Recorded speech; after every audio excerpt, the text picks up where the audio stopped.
Revelations. Welcome to video 8 of my Antidote to Tyranny.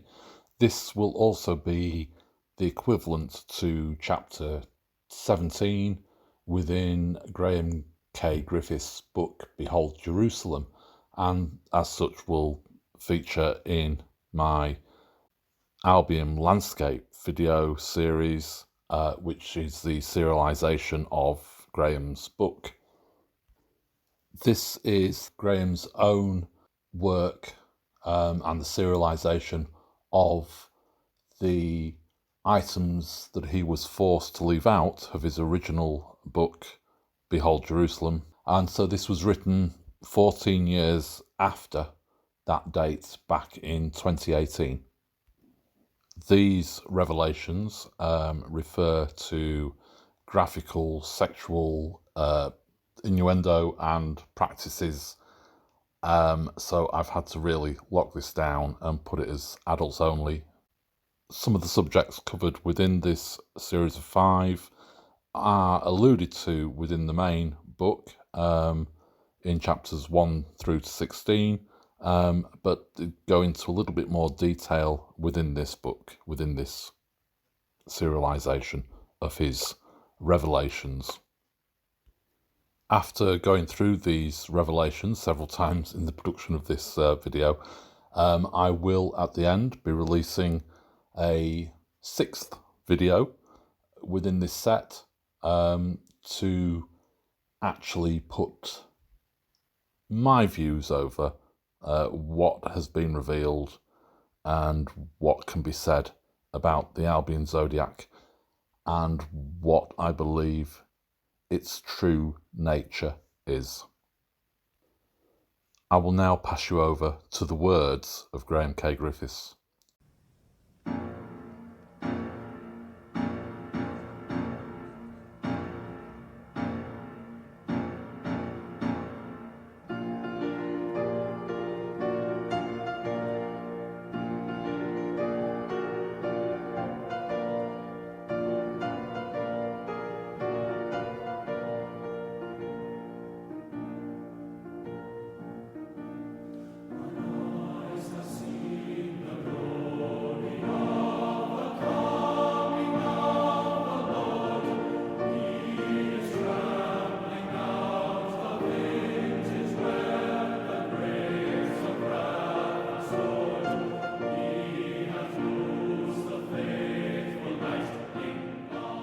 Article 2 Part 1 Lifting Christ's Loincloth.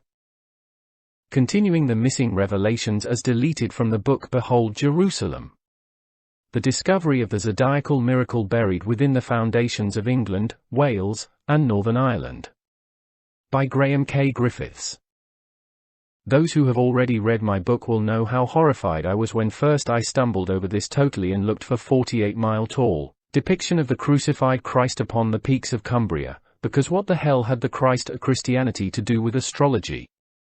Yes, I'd earlier suspected his presence around that swallowed little fish in the Dartmoor gut of the giant fish of Pisces, but never ever thought for one moment that I'd spot his own gigantic depiction amongst the rest of the star giants. Indeed, placed as he is at the very northern height of England, and thus visually towering above all the other giants upon his 300-mile tall cross, it seems the land has purposely lifted him up, along with I assume the strange message he brings. As the absolute pinnacle of this entire miracle underfoot, there simply can't be any other way to see this, his so prominent placement within Britain's celestial floor plan.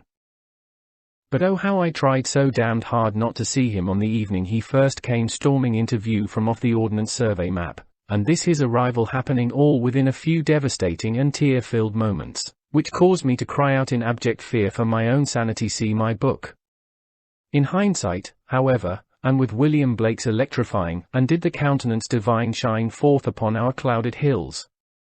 still ringing in my ears, I know that if I'd have chickened out of giving him his own chapter, I would not only have robbed this miracle of its crowning glory, but so too its final and utterly mind-boggling crescendo. A crescendo which only came to pass a few months after my book's publication, and when I drove up to Cumbria, to experience in person this Christ for the first time. The events surrounding that visit must, alas, wait for another article, but just know that the events which followed will both haunt and fascinate me until the day I die. In the meantime, allow me to firstly reinstate that, which I sadly deleted from even the chapter which relates to this dazzlingly landcrafted Christ, for this, and although I didn't know it at the time, will itself supply the spark which will ignite that final crescendo, indeed, that which will forever remain as the shock of my entire life. So the catalyst for that coming crescendo come shock, and which would pretty well mug me a few years further on down the line, began with me spotting 7 provocative, to me, anyway, place names all strung out beneath this Christ's green loincloth, and when joining up those dots I then found that I had inadvertently unveiled a 10-mile-long image, which I think would have had the Egyptian priests of some 5,000 plus years ago dropping to their knees in awe. For myself, however, well, I needed to delve a whole lot deeper beneath that loincloth before dirtying my own knees. You see, this name-spotting routine had been a very enjoyable pastime in my digging out of all the terrestrial star giants I'd found, for many times had a place name suddenly jumped into view and which seemed to uncannily verify the zodiacal giant upon which it was located. As an example, I remind you of the place I've already mentioned in my previous article, this the hamlet of Nateby, and perched as it is upon the edge of this Cumbrian Christ's right buttock a hip, and which although initially meaning zilch to me turned out to be Old English, Nate meaning buttock, thus Nateby must surely mean by the buttock. Delightful. Anyway, 3 miles northwest of Nateby, and but a mile away, a gnat's whisker on this scale, from that same right-hand edge of his loincloth, the place name of Solby, by the soul, then leapt out at me, and what with me surveying the body of Christ, the humour of Nateby fled away and left me instantly on high alert. Intuitively, and in this sparsely populated area, and hence not many place names to latch on to, my eye then dashed 3 miles east of Solby and to the next place marked on the map, and because we're now in effect looking beneath his loincloth, this happened to be located directly upon the spot where would be his genital area, but there was no graphically sculpted penis, phallus to be seen, just the name of Kaba, another hamlet in the middle of rolling greenery, neither was it a name with any inference whatsoever towards anything sexual, or so I thought. Sitting there musing that name, however, a bit of that Nateby-style humour returned so as to put a twinkle back in my eye, for the Scottish border isn't all that far away from here, and do forgive me, but I couldn't help not thinking of their Akaba, that tree trunk cum pole, and their love of tossing it. Silly schoolboy humour? Sure, but I sensed something playful leading me on, and this not for the first time on this my questing after the impossible, for this whole zodiacal miracle of Britain, which first caught my eye when I was 11 years old, has its very essence and birthing from out of this same happy and playful signposting of the way. That same happy-go-lucky little boy still within me, the man insisted I then phone the nearest local library I could find to Kaba with the simple question of, do you know of any meaning behind that rather interesting village name of Kaba? The librarian who picked the phone up sounded an older lady, and judging from her rich accent to be herself local to the area, informed me that she did not know of any background to the name, but did playfully rebuke my own pronunciation of it, by telling me that in the local dialect it should rather be pronounced as Cobo, or was that even Kaba, she'd said. Either way, she'd said enough, and yet although it had the boy in me beaming, either man was left most definitely frowning. Whatever, with her, Cobo Akaba, in the bag my fingertip was in a flash continuing out of that village eastwards again, yet still over these same loins, upon an unmarked country lane, and to where 1 mile further on the next marked spot laughed out of the map, this no more than 1 or 2 buildings going by the name of Duckentry, a disconcerting quack if ever I heard one, and one far too frivolous to trouble a librarian with, so I left the duck in its tree, at least for the present. Not stopping, my digit raced on another mile eastwards on that same loin lane until Oxenthwaite then came into view, and with it a slight glimmer of recognition, but of what? Still staying with this same lane for another 1.25 miles then had the intriguing sound of Berris call out of the map. This again, but a scattering of dwellings and farms, and although intriguing, the sound still didn't strike any immediate chords for me.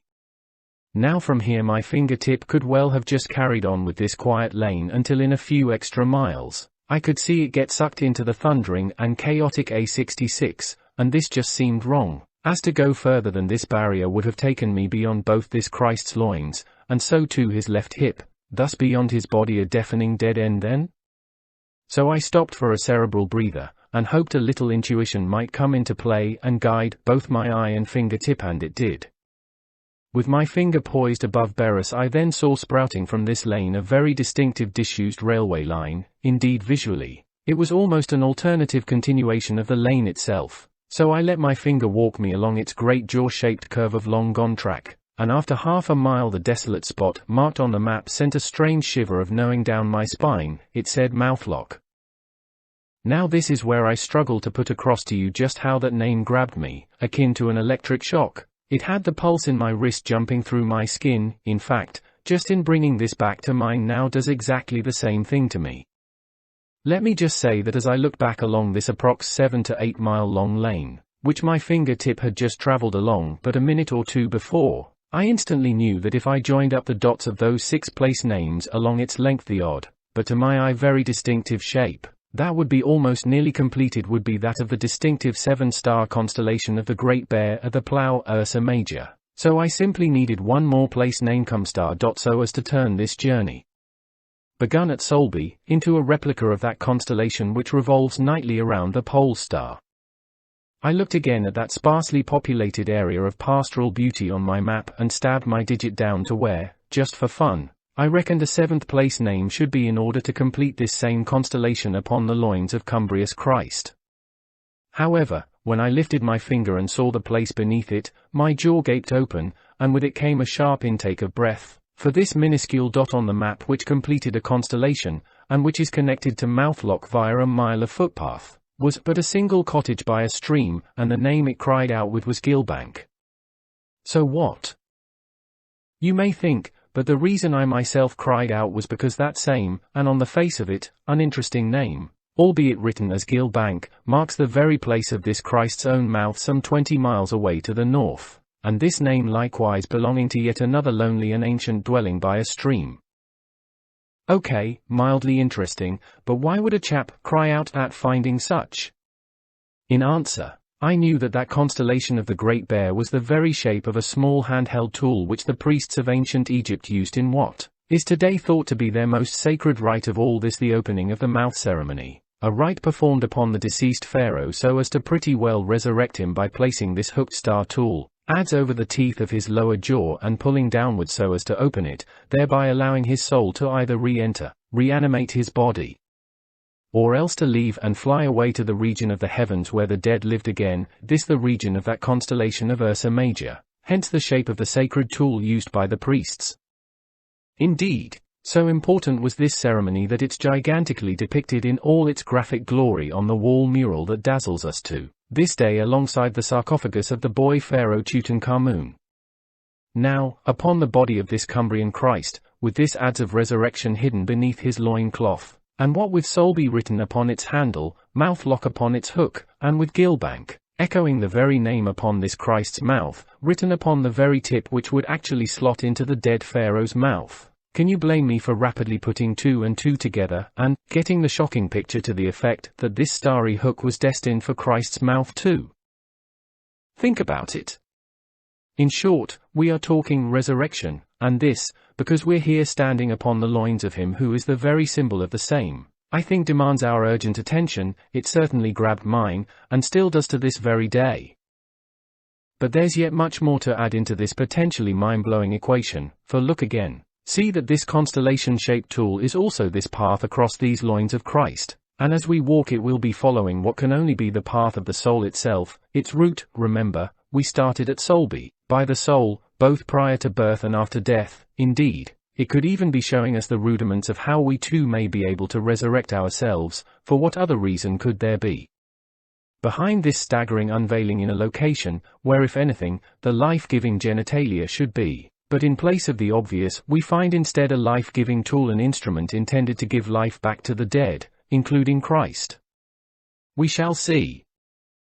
Needless to say, and with such a strange theory now suddenly looming ever so large, we shall now have to look deeper still into those 7 place names strung so provocatively across the green loins of this colossal Christ. 7 place names which we'll see not only mirror the placements of those 7 stars of Ursa Major, but will also prove beyond doubt that they are likewise singing of that very same mysterious opening of the mouth ceremony. Moreover, know in advance that this their staggering song will indeed lead us both wide-eyed and open-mouthed to this entire zodiac's last and most earth-shaking message of all. Solby by the soul, the first place name a star. Since man's first asking of the question, is there a life after death? The subject of the soul has been of paramount importance to virtually every spiritual or religious school of thought ever conceived, and placed here upon the Christ, placed likewise both upon the handle of a magic tool used 5,000 plus years ago to bring about the resurrection of deceased pharaohs, and this tool itself shaped so as to mimic that constellation where it was thought the soul of the deceased flew to, in order to live. Again, well, I think already that Solby is speaking volumes for itself. And yes, so explicitly does this one name tell us that we're on the right track of thought that I could happily move straight on to Kaaba without further ado. Except, that is, we can't, for someone has left a problem upon our path, and one designed to make us stop dead in our tracks. You see, someone, sometime, has felt the need to give the otherwise glittering waters which pass through Solby the uncomfortable name of Scandal Beck. Scandal? What scandal? Could it be a sign, even this early in our attempt to follow the path of the soul, that there is no such thing as a soul anyway, and that the whole concept has been either a prolonged and outrageous lie, this for the purpose of religion, under whatever name, keeping a hold upon the faithful, because let's face it, the threat of death or purgatory has always been big business for them. Or else has this concept of a soul all been simply a sad misconception, snatched at by mankind's desperate need for some kind of hope of a life after death? Either way, the blunt answer to both questions would be that the prospect of that life after death is pretty well shot to pieces, and with it most religious spiritual systems debunked overnight. Then again, if we really do have such a thing as a soul, could the real scandal alluded to here be the fact that most organized religions, with the exception of those beliefs of ancient Egypt, have from the year purposefully kept from us the full truth of our soul's heritage and potential, both before and after death, fearing such knowledge could perhaps render those same God-fearing hierarchies of no further use to us. Whichever way you read this glaring scandal, written so emphatically upon the waters that pass through Solby, it's hard not to see it as a sign that some muddying of these waters pertaining to the soul has gone on, and thus leaving us with the nasty taste that we may well have been kept in the dark, one way or another, about something of immense importance relating to the soul. These disturbing thoughts certainly intensify when we learn too that this word, scandal, comes from the Greek skandalon, and which means stumbling block. Double confirmation, it seems that whether it be a scandal or a stumbling block, that something extremely negative has been purposefully thrown in the way of the truth surrounding this potential journey of the soul, indeed, thrown right across the very path of us, and anyone else who has ever attempted to set out and follow this same course, an obstacle designed to trip us up before we've even started. Why? Actually, this phrase stumbling block has been used many times throughout the Bible. Even Jesus used it when he said to Peter, "Get behind me, Satan. You are a stumbling block to me." Matthew 16 verse 23. Certainly, wherever this phrase is used in the Bible, it is used in the sense of something which is preventing the truth from being seen. For instance, to those who have shut off the kingdom from people, this was said, "Thou shalt not put a stumbling block before the blind." Leviticus 19 verse 14. And this from Isaiah 57 verse 14, he will say, cast up, prepare the way, take up the stumbling block out of the way of my people." I think we get the message. It implies blocks to spiritual truth. And it seems these obstacles are placed by those who would rather keep us in the dark. Indeed, sometimes these blocks can even be self-imposed by way of a closed mind, and this perhaps the weightiest block of all. Disturbing, then, to again find one plonked especially here at the very start of this path of the soul, for I say again that's exactly the path we are now to follow beneath this loincloth of Christ, and which will itself lead finally into his very own mouth. Thus, with an open mind, know that nothing, but nothing is going to stop us now. So from Solby, here on the side of his right hip, we now step bravely right over that block and head crow like 3 miles east to Kaaba, provocatively placed exactly where his phallus should be, but isn't. But then again, Kaaba equals the Ka and Ba, this the second place name a star. That silky Cumbrian voice of the elderly librarian, nevertheless, came down the phone line to me like a bellow, for her kindly rebuke as to the local pronunciation of Cabba being Cobber put me in an instant whirl of both excitement and trepidation, for those first few flippant seconds of me toying with a Scottish caber suddenly melted into not only the sound of ancient Egypt's Ka, but so too the more daunting prospect of the name Kaaba, yes, that most holiest place in all Islam, seemingly likewise making itself known hereupon, of all places, the genitals of Christ. Surely not. Anyway, let's deal first with the Ka, and which to the ancient Egyptians were the two most important aspects in their complex conception of, wait for it, the soul, and yes, this Kaaba, hidden within the name Kaaba, is just 3 miles on from Solby. Simply, to the Egyptians the Ka entered the mouth at birth with the first breath, and was in effect the animator or life spark to that body. Moreover, they saw this Ka as the double, or twin of that newly born, and only leaving that body, and again via the mouth, upon point of death, this a concept not too unlike our own thoughts pertaining to the spirit. The Ba, on the other hand, again entering the mouth at birth, they saw as being the undying essence of that body's personality, and upon death leaving via the mouth in the form of a bird with a human head. Both Ka and Ba then joining as one transfigured spirit known as the Ark, and in such form would take flight to the afterlife, paradise, a region located amongst those stars which never, unlike other constellations, drift out of sight from their circuit around the unmoving pole star, these primarily belonging to the 7 stars apiece, constellations of both Ursa Major and Ursa Minor. However, and with that librarian's own local pronunciation ringing in my ears, that telephone line of tingling thought re the Ka and Ba had me in the next moment worrying my way beyond Egypt to Mecca, because who could not hear at the same time the sound of Kaaba, again that most sacred site in all Islam, that black cube, and focus for millions of Muslims the world over, and on the face of it, standing as we are here upon the genital area of Christ, a most confusing prospect to conjure with. Or is it? I ask this because judging by the pre-Islamic usage of this same site, building, we may hopefully find ourselves not quite so flummoxed after all.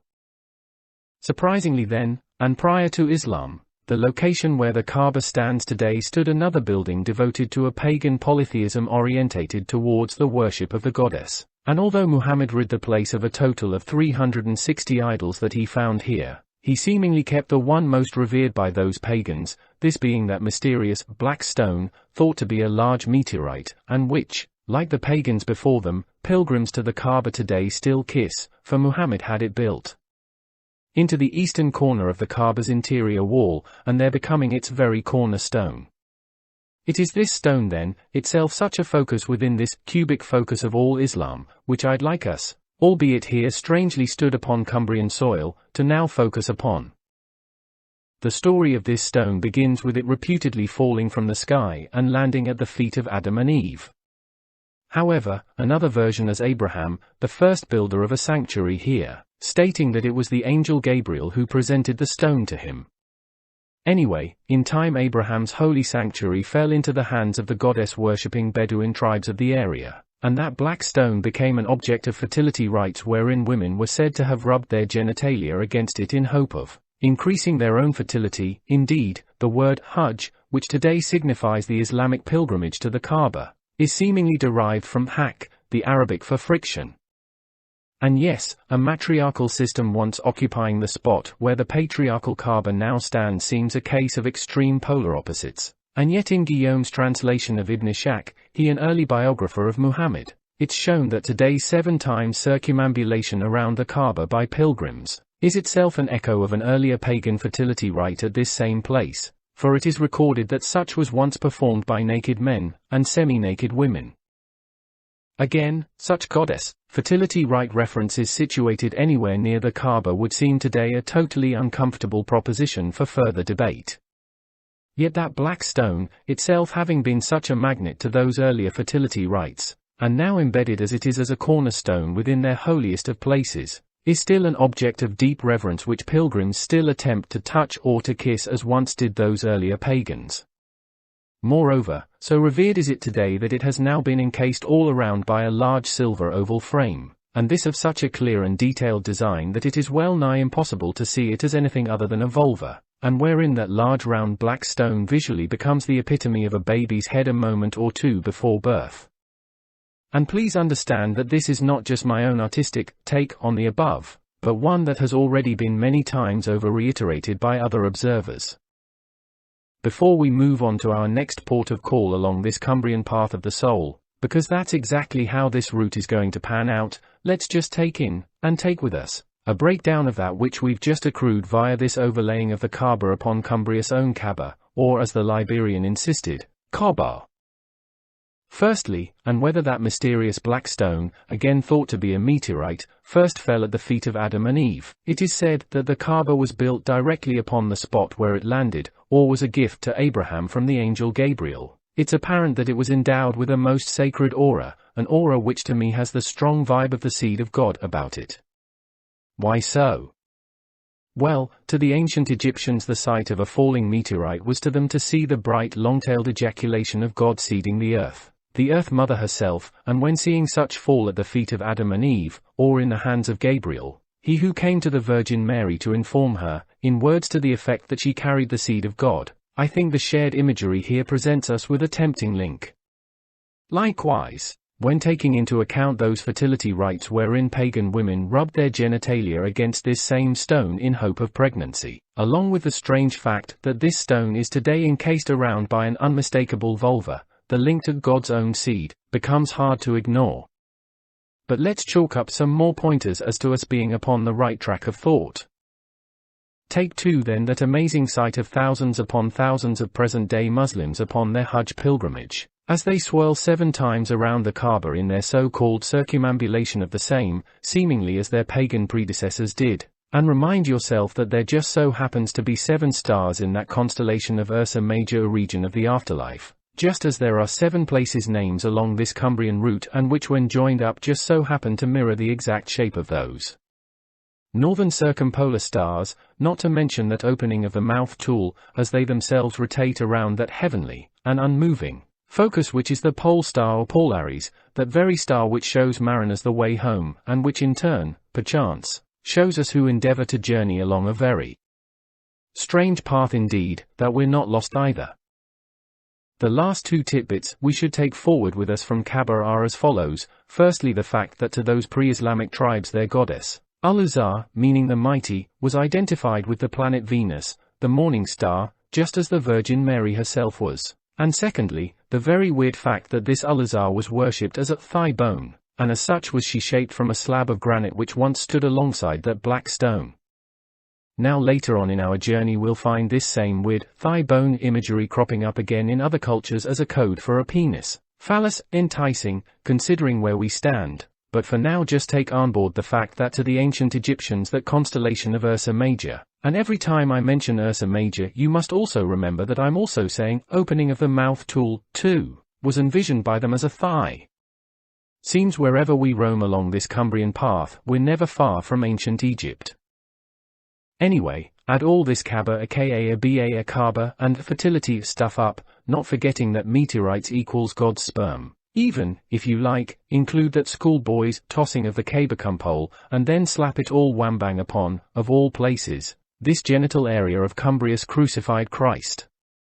Well, we've got something highly taboo emerging from out of some deep forgotten, or heavily censored past, and which for me is as disquieting as it is so utterly spellbinding.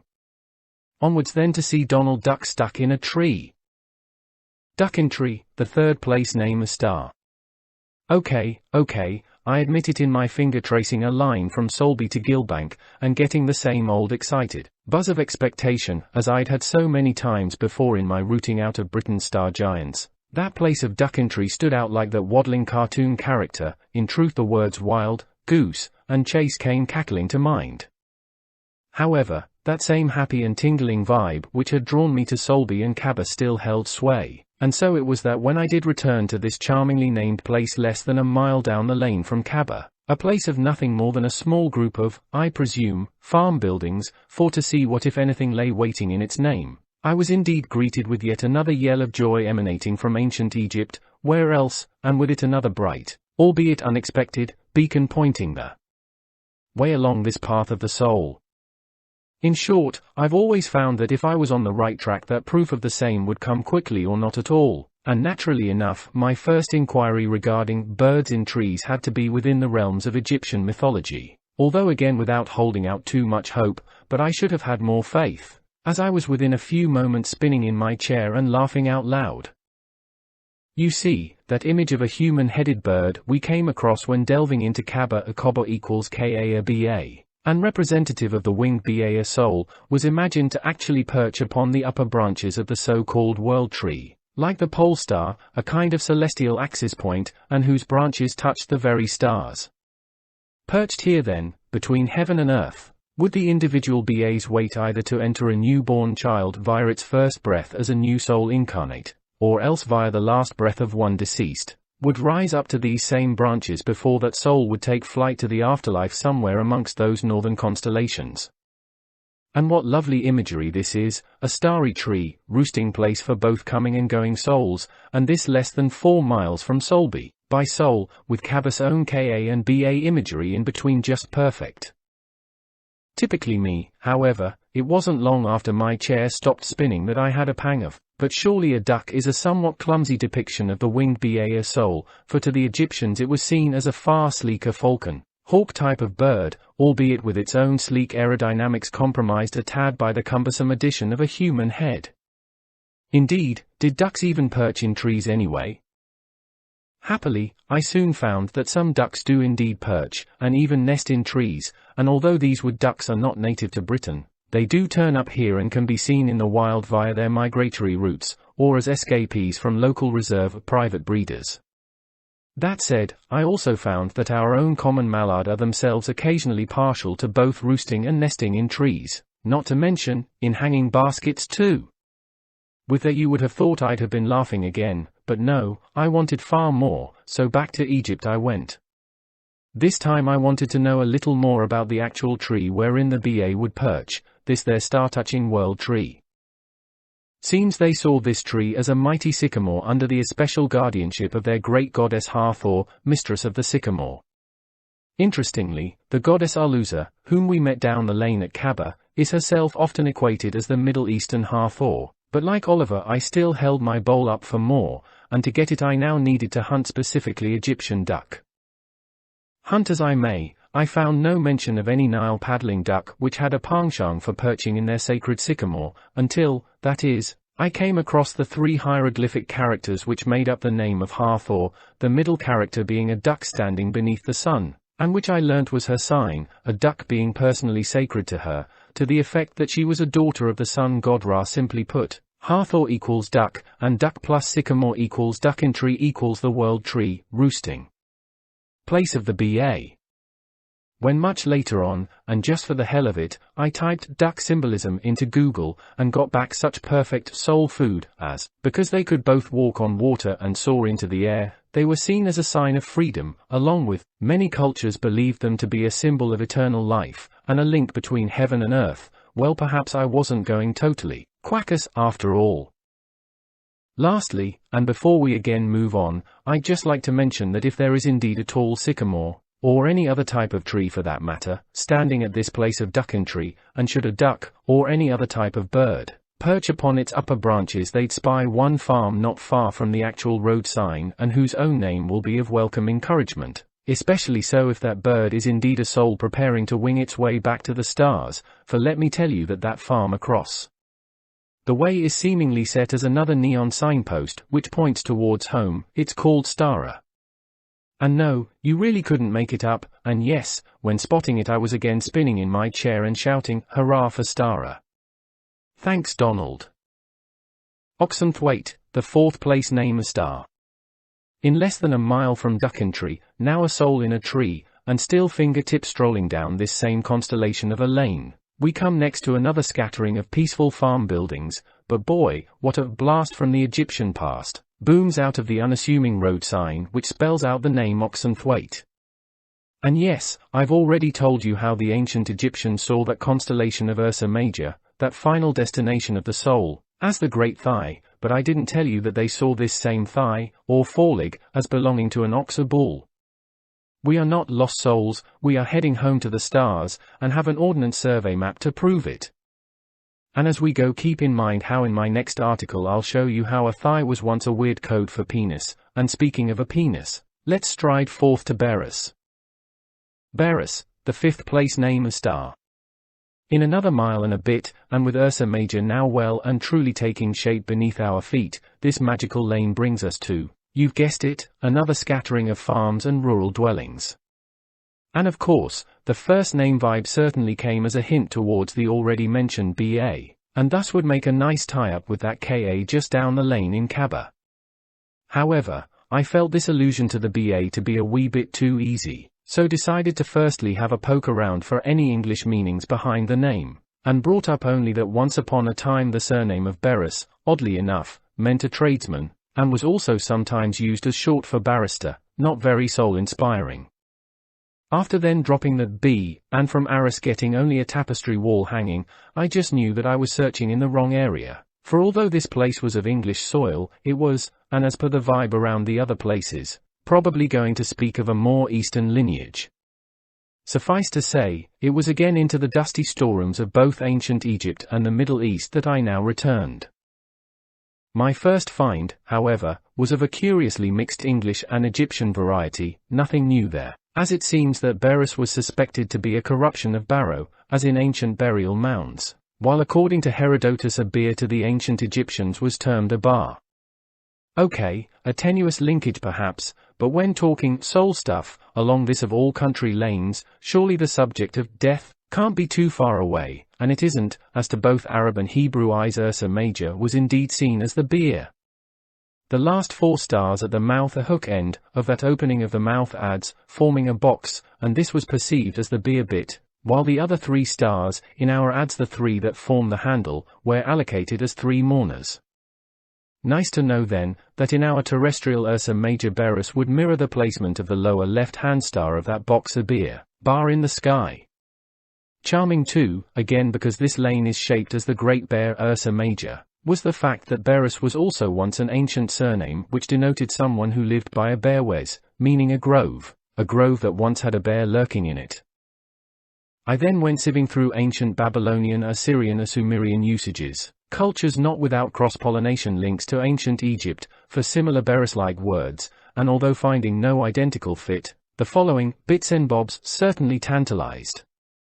For instance, Bara meant a holy sanctuary, a shining house, and with that I was again thinking of Kaaba just down the road.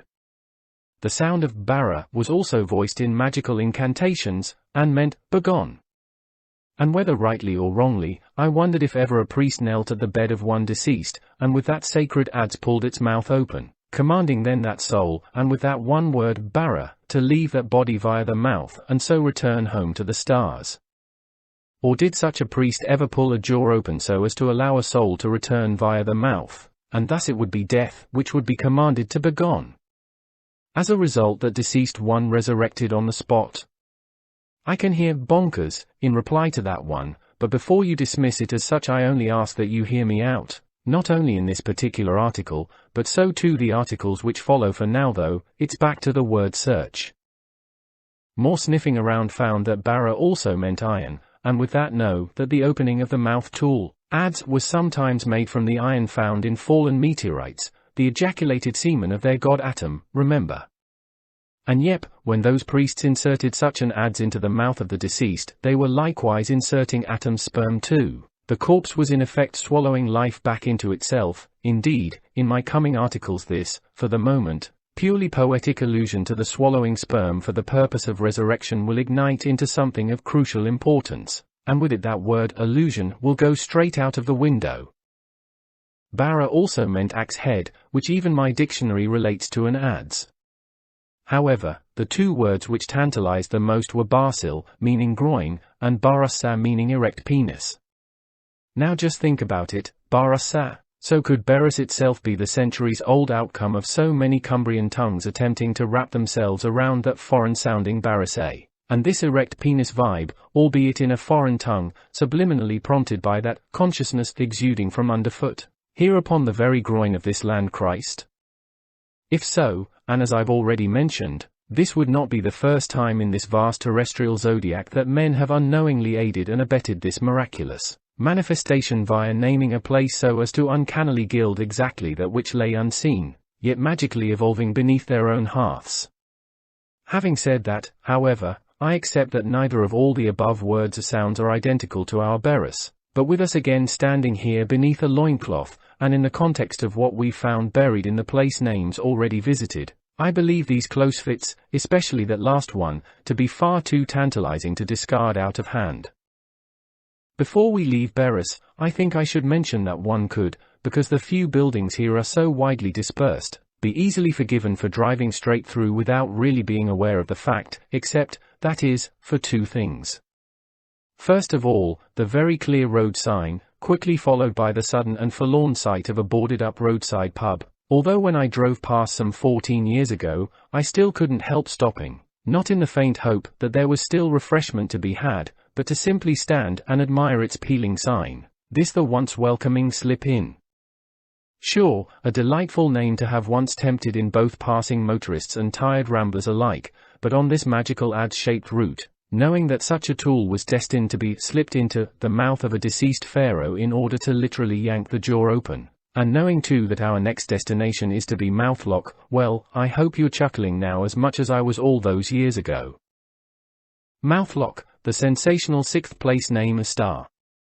As earlier mentioned, from Beres this country road, which has led us so tellingly onwards from Cabba, heads straight for the noise and fumes of the A66, this highway defining the edge Christ's left hip, and is there annihilated, leaving me with the strong gut feeling that from Beres there'd be sign of another route to follow, for I sensed that my finger on the map was being urged not to simply call it a day at Beres, but to carry on hovering like a hawk looking for its next target. Indeed, ever since Beres I'd started to get a weird gut feeling that this joined-up line of place name dots were already hinting at that subtle, but nevertheless uniquely shaped handle section of the opening of the mouth adds Ursa Major, and thus the hawk looked towards a shot at maybe completing such a shape, if only for fun. However, within a split second I knew that this my playful little look-see would have some rather dumbfounding implications, for it was the name Mouthlock which brought the hawk quickly back down to earth with a squeal. My digit upon the map fled half a mile from Beres to what was a monstrous jaw-shaped cutting through solid rocks and where once hurtled steam engines, the track now dismantled but seemingly still reverberating.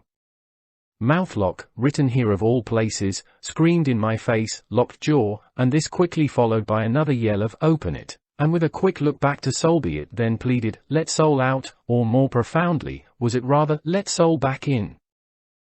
Suddenly I was seized by an imploring line on a map which had a soul at one end, and now this mouth at the other, and I shook like a leaf, sensing that something extraordinary was coming my way. Like the ghost of one of those bygone steam trains thundering out of a long disused tunnel, I knew I was indeed on the right track, albeit heading fast towards something inescapably taboo. I knew too that this spellbinding route needed one more place name to complete the sharp angle needed so as to mimic that tool which could indeed unlock a mouth, a key, no less, to resurrect the dead, and in another split second there it was, after a brief moment of initial disappointment, and it was beyond extraordinary. Asterisk note, just a little tidbit while we pause for breath here, but did I mention that the Sumerian meaning for the word see Cabba, was simply mouth? No, I don't think I did, but you know now. Gilbank, the seventh place name a star. Nothing very extraordinary about Gilbank you may think, and such was my own initial conclusion after I'd stabbed my fingertip into the map to mark where a place name had to be so to complete both the shape of that constellation, and so too that sacred adze. Okay, in this remote area of Cumbria I did feel a wee bit lucky in so much that there was any name at all beneath my digit. Indeed, I noticed too that a lonely footpath of about 1/2 mile long actually connected it directly to Mouthlock. Anyway, under my fingertip was a solitary building bearing that name of Gilbank, but after all my edge of the seat vibes leading up to this point, this last spot seemed the ultimate damp squid, but was it? You see, within another few moments that squid had jumped up and slapped me in the face, for it hit me that I'd heard this name Gilbank somewhere before, but where? The squid then said, you bloody fool Graham, don't you remember that some 20 miles to the north, the place that marks the actual mouth of this Cumbrian Christ, goes by the name of gill bank. And surely in this was I being told that this gill bank mouth tip of the adze, upon which my finger had come to rest, was meant to fit into the other gill bank, that mouth of cumbrous crucified Christ. Instruction so graphically gobsmacking, and magnificently idiot-proof to boot. As I've already mentioned, both Gill Bank and Gill Bank are lonely cottages set in beautiful countryside, and each has a brook running alongside. And of course gill equals narrow stream, and streams have banks, but this whole miracle beneath our feet has only took shape because of a fool's playful audacity to look a smidgen beyond the everyday, taken for granted landscape. I grant you, not rocket science, yet potentially far more explosive. In short, I just knew there'd be more to this mundane name than that which initially meets the eye. So what, if anything, could then be in that word gill, other than the obvious? Well, firstly, I was a little intrigued by the mere fact that the sign which early followers of Christ used was, rather than the cross, a fish, and as mentioned in my book, this a most apt sign owing to Jesus being born under the sign of Pisces, and do not fishes breath through gills? Thus, the word gill placed over this Cumbrian Christ's mouth, along with the same sound singing off the very tip of this sacred adze of a pathway, now found hidden beneath his loincloth, certainly gave me that customary little giggle which so often was itself a sign for something impossible, seeking to return as fact. As per usual, though, I still wanted more, and so back again I went into the deep past to see if there were any other meanings for this same word, and true to form, I was not to be disappointed. Unfortunately, I can at this stage give you but one example, for the others need to make themselves known in the context of my following articles, but for now just be happy to know that upon Sumerian tablets of the 3rd millennium BC that word gill meant simply an exultation of joy. Likewise was its meaning to the Hebrews. So from this Cumbrian Christ's own mouth hear now this same exultation, the full cause of which will I again make known shortly. Until next time then, I'd like you to muse upon the following. So when we join up all the dots of those 7 place names and get the spitting image of both Ursa Major, and likewise that opening of the mouth adze, do we then upon noting that this resurrection tool has Solby at one end, and the name of the actual mouth of Christ at the very end's tip which was designed to slip into the mouth, oh damn, I'll just come out and ask it, like are we being shown in the most graphic way possible, that such a rite was indeed performed upon the crucified Christ himself once they had placed his body in that tomb near Golgotha, and thus was he resurrected via some astonishing ancient Egyptian know-how, hence this his apparent exclamation of joy as so profoundly recorded upon his Cumbrian lips? And is this hidden fact the reason why such an opening of the mouth adze had been, until now that is, secreted away beneath Christ's loincloth the only place he could hide anything? Again, answer me after reading the coming articles, while in the meantime reminding yourself that you are at present walking with me upon these colossal terrestrial star giants, and who have themselves arrived as a screaming challenge to every damn thing we ever thought was impossible. That said, cast your mind back to that stumbling block we found at Solby. Here be the only obstacle in your way to witnessing the coming wonder, and this in the form of a closed mind. Just make sure yours is wide open in readiness for my next article. Until next time, happy soul searching, GKGX.